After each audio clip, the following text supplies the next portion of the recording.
पूज्य सिंधी जनरल पंचायत का दायित्व ग्रहण समारोह संपन्न हुआ है। राम कोटवानी ने अध्यक्ष पद का दायित्व संभाला। पूज्य सिंधी जनरल पंचायत के नवनिर्वाचित अध्यक्ष राम कोटवानी ने समारोह पूर्वक अपने पद का दायित्व ग्रहण किया। श्री झूलेलाल सिंधु महल के श्री झूलेलाल धाम मंदिर प्रांगण में पूज्य बहराणा साहब की ज्योति व वैदिक मंत्रोच्चार के साथ पूर्व राज्यसभा सांसद रघुनंदन शर्मा, कैबिनेट मंत्री हरदीप सिंह डंग, खादी उद्योग बोर्ड के अध्यक्ष जितेंद्र लिलोरिया, विधायक व भाजपा के प्रदेश प्रवक्ता यशपाल सिंह सिसोदिया, पूर्व मंत्री कैलाश चावला, भारतीय जनता पार्टी के जिला अध्यक्ष नानालाल अटोलिया ने पूज्य सिंधी जनरल पंचायत के नवनिर्वाचित अध्यक्ष राम कोटवानी को साफा पहनाकर निर्वाचन प्रमाण पत्र भेंट कर उन्हें समाज का मुखी यानी अध्यक्ष पद का दायित्व ग्रहण कराया। यह जानकारी देते हुए पूज्य सिंधी जनरल पंचायत के स्थायी संयोजक पुरुषोत्तम शिवानी ने बताया कि दायित्व ग्रहण कर अपने स्वागत में उद्बोधन देते हुए राम कोटवानी ने समाज के प्रत्येक जन के प्रति नतमस्तक होकर आभार व्यक्त किया। इस अवसर पर यहां उन्होंने कहा कि आने वाले दिनों में बिना लाभ हानि के पैथोलॉजी सुविधा, कम कीमत पर मेडिकल स्टोर्स, निःशुल्क एम्बुलेंस की सुविधा सिंधी समाज व आम जनता के लिए लागू की जाएगी। उन्होंने कहा कि यह उनका प्रयास चल रहा है कि वे इस इट्सेंट्स फाउंडेशन, जो कि नॉन प्रॉफिट चैरिटेबल ट्रस्ट है, जिसके मुख्य ट्रस्टी चंदुजा हिंदुजा हैं, उनके सहयोग से समाज के विभिन्न प्रतिभाशाली स्कॉलरशिप वरिष्ठ नागरिकों और जरूरतमंदों को वे सहयोग दे सकें। समारोह की अध्यक्षता कर रहे भाजपा के वरिष्ठ नेता व पूर्व राज्यसभा सदस्य रघुनंदन शर्मा ने राम कोटवानी के अध्यक्ष निर्वाचित होने पर सिंधी समाज को बधाई दी और कहा कि उन्हें मेरा आग्रह रहेगा कि समाज के संगठन के अध्यक्ष के पद का दायित्व समाज सेवा के लिए है। ऐसे कार्य करो कि समाज में प्रतिष्ठा में वृद्धि हो, आने वाली पीढ़ियां याद करें। चुनाव के बाद सभी को अपने मतभेद भुला देना चाहिए।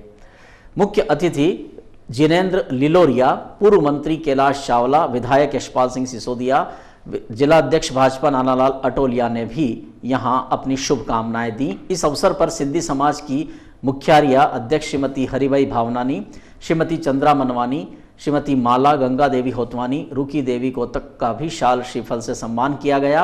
राम कोटवानी ने पंचायत के संरक्षक पद पर दृष्टानंद एनवानी, खेमचंद होतवानी, ललित कोतक, संयोजक पद पर मोहन रामचंदानी, महामंत्री पद पर कमल संगतानी, दिलीप चंदवानी व हेमंत बुलचंदानी और कोषाध्यक्ष पद पर मुकेश होतवानी को मनोनीत किया। वरुणोदय मंदिर संचालन समिति के अध्यक्ष पद पर पंडित राजेंद्र शर्मा व सिंधु आराधना मंदिर नैयाबादी का अध्यक्ष राजू गंगवानी, लक्ष्मण साहब गुरुद्वारा एवं धर्मशाला अध्यक्ष गोपाल पारवानी को मनोनीत किया गया। अन्य पदों पर भी मनोनयन किए गए। ये कवरेज किया है हमारे संवाददाता शंभू सेन राठौर ने।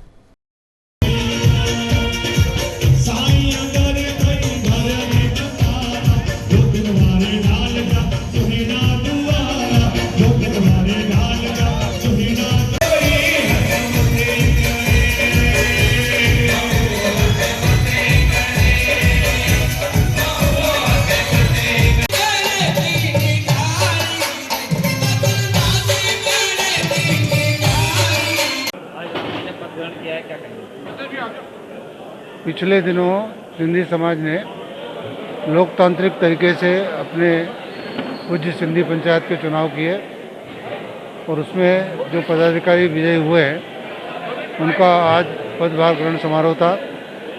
और मुझे खुशी है इस बात की कि पूरा समाज इकट्ठा हुआ और पहले ही दिन इस समिति ने कई ऐसी घोषणा की है जो समाज के लिए हितकारी है।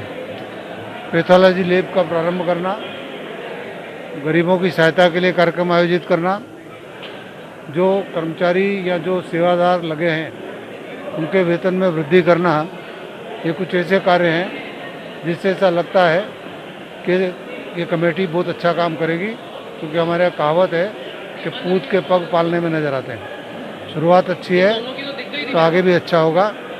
इस अवसर पर हमारे सभी मित्र उनको बधाई देने के लिए उपस्थित हुए थे। आज उनको बधाई दिए और हम ईश्वर से प्रार्थना करते हैं कि ये समाज आगे बढ़े, क्योंकि ये समाज सिंध से शरणार्थी होकर बंटवारे के बाद यहाँ आया था तो अपने प्रसाद से इस समाज ने बहुत तरक्की की है और सभी समाज सेवा में अभी कोविड में भी समाज के लोगों ने बहुत सेवा की है। तो इससे समाज सेवी समाज की तरक्की हो, देश की तरक्की हो, ये हम सब के लिए खुशी की बात है। इस अवसर पर इनको बहुत बहुत बधाई। रामजी कोटवानी जी और पूरी टीम को बहुत बहुत बधाई कि सिंधी समाज जनरल पंचायत के चुनाव में जो उन्होंने जीत दर्ज करी है, जिस प्रकार से नगर पालिका जिन्होंने संभाली और मंदसौर को आगे बढ़ाया, उम्मीद करते हैं, ईश्वर से प्रार्थना करते हैं कि उनको और ताकत दे और समाज की सेवा और देश की सेवा मजबूती से करें। मेरी तरफ से पुनः पुनः बहुत बहुत बधाई, शुभकामनाएं। पूज्य सिंधी जनरल पंचायत के दायित्व ग्रहण समारोह पर आज सभी समाजजनों ने मिलकर मुझे जो जिम्मेदारी दी है, उसके लिए मैं पूरे समाज का, पूज्य सिंधी जनरल पंचायत का हृदय से आभारी हूँ और उम्मीद करता हूँ कि समाज के द्वारा दिए गए इस दायित्व का अपने रग रग में निवास करते हुए इस समाज के दायित्व को पूरा निर्वहन कर सकूं और उम्मीद करता हूं कि समाज एक नई ऊंचाइयों को छुएगा। लेकिन जब समाज नई ऊंचाइयों को छूता तो उसमें समाज के सभी लोगों का सहभागी होना भी आवश्यक है। मुझे उम्मीद है कि मेरा समाज मेरे साथ कंधे से कंधा मिलाकर इस समाज को नई ऊंचाइयों को ओर ले जाएगा। धन्यवाद। जय हिंद, जय Bharat. SAR human welfare society द्वारा निःशुल्क कोचिंग क्लासेस शुरू की गई है। SAR ह्यूमन वेलफेयर सोसाइटी द्वारा मंदसौर में एक निशुल्क कंपटीशन एग्जाम कोचिंग क्लासेस का आगाज किया गया, जिसमें अनुभवी शिक्षकों द्वारा शारीरिक और मानसिक दोनों कंपटीशन एग्जाम के लिए प्रशिक्षण निशुल्क दिया जाएगा। फिलहाल कोचिंग संस्थान में 12 बच्चों को एडमिशन दिया गया। जो भी छात्र कंपटीशन एग्जाम की तैयारी कर रहे हैं वे इस कोचिंग संस्थान में एडमिशन ले सकते हैं और कोचिंग संस्थान सभी धर्म के छात्रों के लिए खुले हैं। कार्यक्रम की अध्यक्षता समाज सेवी नारू खां मेव ने की। यहां मुख्य अतिथि के रूप में काजी शहर मंदसौर जनाब आसिफुल्ला साहब और इस मौके पर सोसाइटी के सदर जनाब Hanif Khan advocate, general secretary M अजीज कुरैशी एडवोकेट और अनवर मंसूरी एडवोकेट यहां उपस्थित थे। कवरेज किया है हमारे संवाददाता शाहिद चौधरी ने, जिस बारे में जानकारी भी ली गई है। SAR ह्यूमन वेलफेयर सोसाइटी की जानिब से मैं पहले तो इनको मुबारकबाद भी देता हूं, हनीफ साहब को और इनकी पूरी टीम को कि कोरोना काल में शववाहन और दीगर कैंप लगाए इन्होंने, जांच के भी कैंप लगाए और अब शिक्षा जो तालीम हासिल कर चुके बच्चे सर नौकरी और सर्विस के लिए आगे बढ़ने के लिए उनको कोचिंग दी जाएगी। एक्सपर्ट द्वारा कोचिंग दी जा रही है। जो गवर्नमेंट की योजनाओं के अनुसार जो वैकेंसियाँ निकलती है उसमें कोचिंग दी जा रही है और ये निःशुल्क कोचिंग दी जा रही है।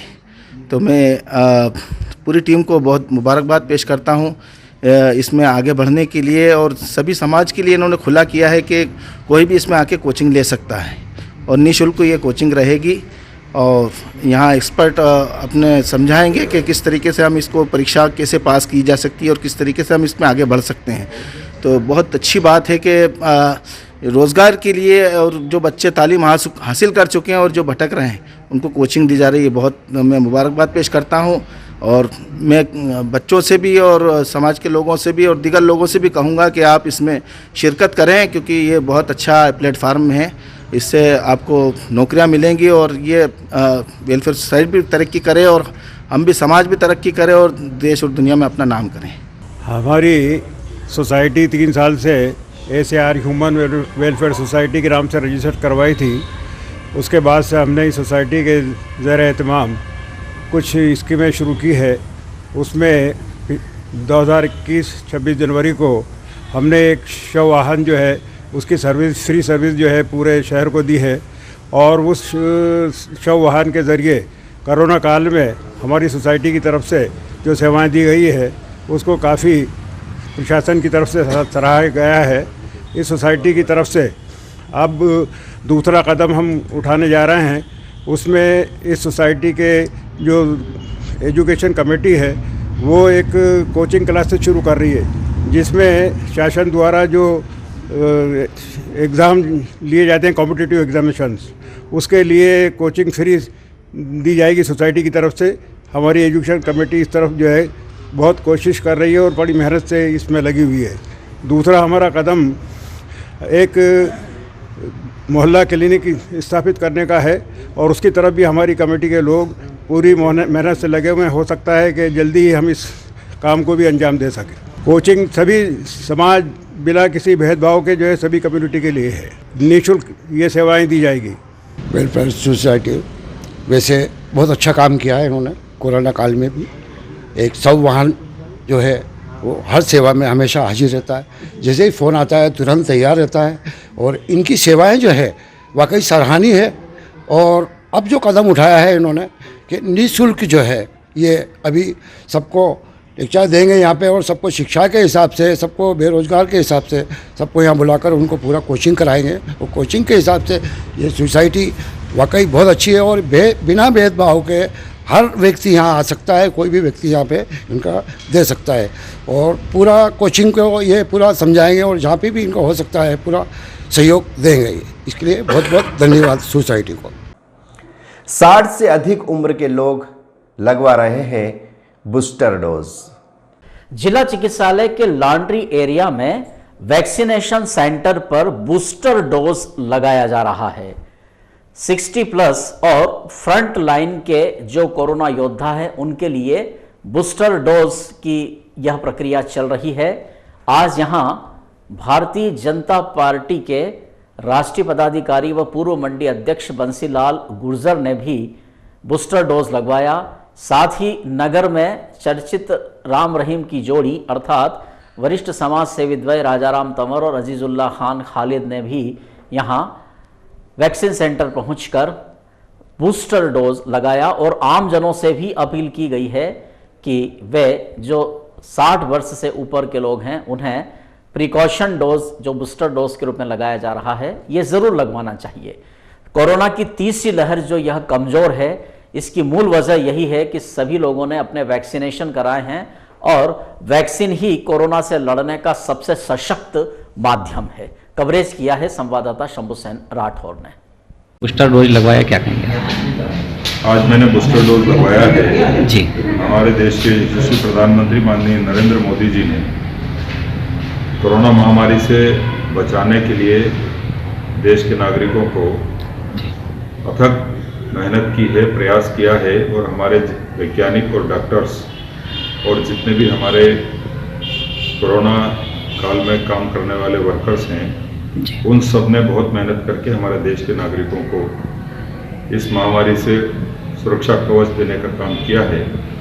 आज मैंने बूस्टर डोज लगवाया है और मैं अपील करूंगा सभी 60 वर्ष पूरे कर चुके नागरिकों से कि वो अपने बचाव के लिए और अपने बचाव के माध्यम से दूसरों के बचाव के लिए ज़रूर बूस्टर डोज लगवाएं और लोगों को लगाने के लिए प्रेरित करें। बहुत बहुत शुक्रिया। मौनी अमावस्या पर भगवान पशुपतिनाथ मंदिर में दर्शनार्थियों का आगमन अधिक हुआ। माघ मास के कृष्ण पक्ष की चतुर्दशी और उसके बाद अमावस्या का संगम आज सोमवार को है। इसे मौनी अमावस्या के पर्व के रूप में मनाया जाता है। देव दर्शन और पवित्र नदियों में स्नान का आज महत्व है। भगवान पशुपतिनाथ मंदिर में आज श्रद्धालुओं ने मौनी अमावस्या पर भगवान के दर्शन किए और मौनी अमावस्या पर्व पर दर्शन लाभ लेते हुए पुण्य अर्जित किया। कवरेज करते हुए संवाददाता रमेश चौहान ने इस बारे में और जानकारी ली है।